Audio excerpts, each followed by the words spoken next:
Hello friends, स्वागत है आपका एप्टिज्म के यूट्यूब चैनल पे। लास्ट में हमने देखा था कि जो सीएसएस है तो सीएसएस के कितने टाइप्स हैं, उसमें सिलेक्टर क्या है, क्लास क्या है, आईडी क्या है। ओके, तो जो थियोरेटिकल पार्ट अपने जो व्हाइट बोर्ड पे देखा था, ठीक है ना, तो उसका आज हम इस पार्ट में प्रैक्टिकल पार्ट देखने वाले हैं। ठीक है, कि सिलेक्टर कैसे यूज किया जाता है, क्लास कैसे यूज किया जाता है, उसके टाइप्स कैसे with class with ID use होते हैं, राइट। उसके वन बाय वन एग्जांपल देखेंगे। तो कुछ ज्यादा बातें ना करते हुए सीधे चलते हैं अपनी स्क्रीन पर। ओके, तो हम अब पहले यहाँ क्रिएट कर लेते हैं अपनी एक फाइल जिसका नाम हम दे देते हैं internal with selector dot HTML. Okay, तो ये जो एग्जांपल है उसमें हम देखने वाले हैं कि इंटरनल सीएसएस के साथ सिलेक्टर को कैसे यूज किया जाता है। ओके, तो सबसे पहले मैं क्या करता हूं, यहाँ एक पी टैग लेता हूं, उसके इन बिटवीन एक पैराग्राफ प्रोवाइड कर देता हूं, ठीक है ना। डिवाइड बाय 4, तो 4 लाइन मेरे यहाँ को मिल गई। उसको स्ट्रक्चर में सेट कर लेता हूं और ऐसे मैं यहाँ पर उसका कॉपी पेस्ट प्रोवाइड कर देता हूं। ओके, अभी आप यहाँ देखेंगे कि मेरे पास 3-4 पीटेग है, मैंने ले लिए हैं। ओके, तो यहाँ दो जो है वो पी में टैग रखता हूँ, उसके बाद यहाँ दो एक टीटी टैग ले लेता हूँ, TT tag start, TT tag over, और एक लेता हूँ ब्लॉक कोड ले लेता हूँ, ठीक है ना।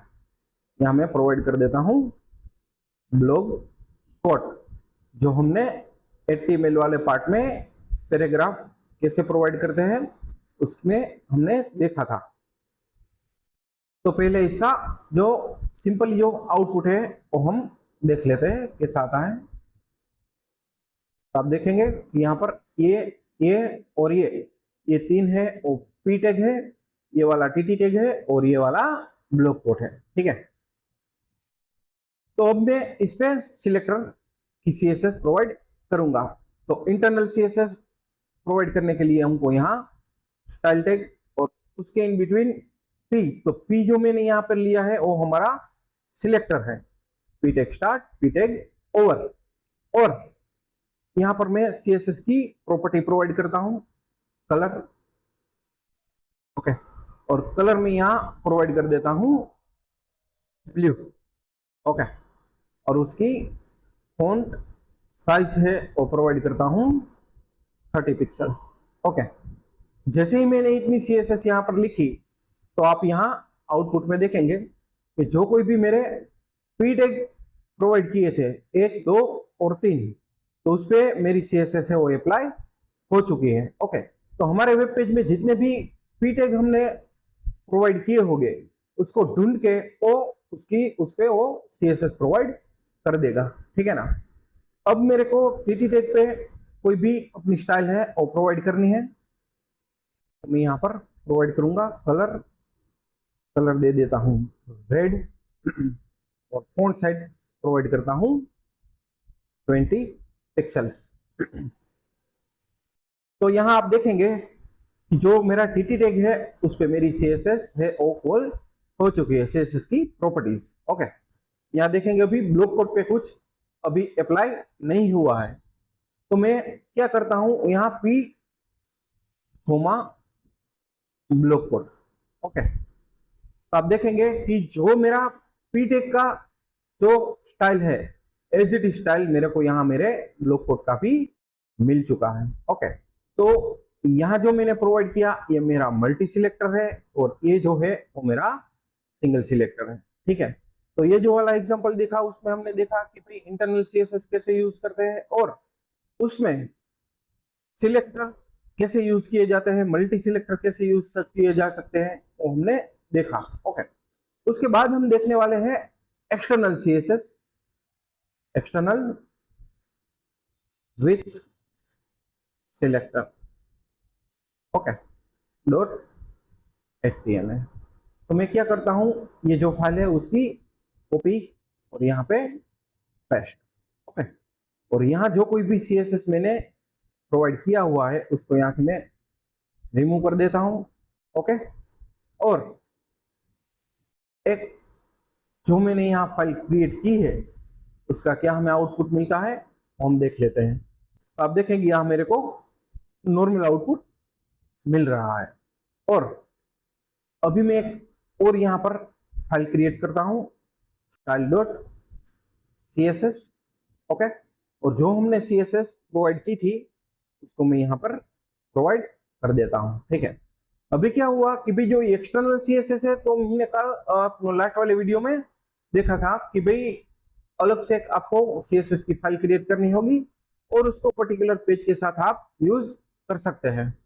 तो यूजिंग लिंक, ओके, रिलेशनशिप में आपको देना पड़ेगा स्टाइल शीट और href, जहां आपको पर्टिकुलर जो कोई भी आपने CSS फाइल क्रिएट की हुई है उसका एड्रेस प्रोवाइड करना होगा। ठीक है, यहाँ पर सेम डायरेक्टरी में है इसलिए आपको उसका जस्ट नेम प्रोवाइड करना पड़ेगा। तो आप देखेंगे जैसे ही मैंने उसका नेम प्रोवाइड किया तो जो CSS है वो अप्लाई हो चुकी है। ओके, अभी यहाँ मैं कुछ भी चेंज करूंगा, लाइक मान लो कि यहाँ पर मैं कलर चेंज करता हूँ येलो, आप देखेंगे फोंट का कलर चेंज हो चुका है। मैं यहाँ प्रोवाइड करता हूँ ऑरेंज, तो देखेंगे आप ऑरेंज कलर हो चुका है। ठीक है, तो ये वाला था एक्सटर्नल CSS का साथ आप CSS को कैसे कॉल करवा सकते हैं, यूज कर सकते हैं। ठीक है ना, उसके बाद हम देखने वाले हैं इनलाइन CSS .html। ओके, तो अभी मैं क्या करता हूं, यहां पर एक p टैग लेता हूं lorem 3, तो 3 लाइन मेरे को यहां मिल चुकी है और यहां पर मेरे को इनलाइन CSS प्रोवाइड करनी है। ठीक है ना, तो यहाँ 3 p टैग मैंने लिए हुए हैं, इसका कैसा आउटपुट आता है हम देख लेते हैं पहले। तो आप देखेंगे एक नॉर्मल सा आउटपुट मेरे को यहाँ पर मिल रहा है। तो अभी जो हमने लास्ट वाले पार्ट में थियोरेटिकल पार्ट में समझा था कि हर टैग के पास एक स्टाइल नाम का एट्रीब्यूट होगा और डायरेक्टली आप वहां पे CSS की प्रॉपर्टी है वो कॉल करवा सकते हैं।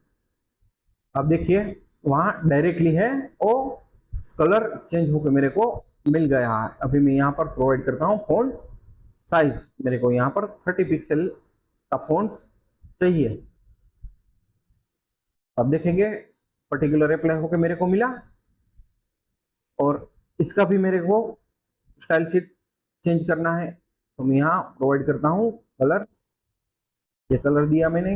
अब देखेंगे वहाँ चेंज होकर मेरे को मिल चुका है फॉन्ट साइज 20 पिक्सल। यहाँ देखेंगे उसको 20 पिक्सल्स के फॉन्ट मिल चुके हैं और यहाँ थर्ड वन जो p टैग है उसको भी मैं स्टाइल प्रोवाइड करता हूँ, उसका भी कलर में चेंज करता हूँ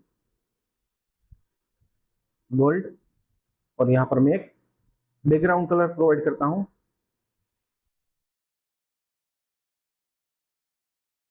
बैकग्राउंड कलर में प्रोवाइड कर देता हूँ ब्लैक। अब देखेंगे यहाँ फोन का कलर येलो और बैकग्राउंड कलर मेरे को ब्लैक मिल चुका है। तो इस तरह से आप इनलाइन CSS के थ्रू डायरेक्टली आपकी जो CSS है उसका कॉल करवा सकते हैं। ठीक है,